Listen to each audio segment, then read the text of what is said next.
Sono passate 8 settimane dallo scorso flash mob in piazza San Marco e vi ringraziamo per essere qui.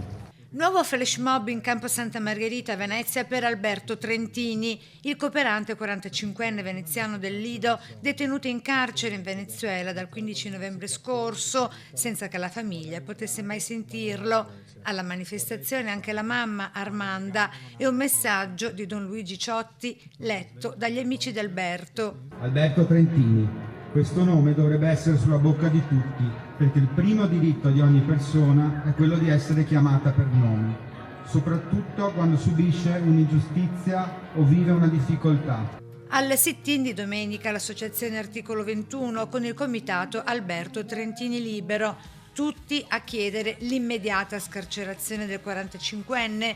Intanto la petizione su change.org per il ritorno a casa del cooperante ha superato le 93.000 firme. Prossima iniziativa, un corteo acqueo sul Canal Grande, domenica 13 aprile, insieme alle Rimiere di Venezia.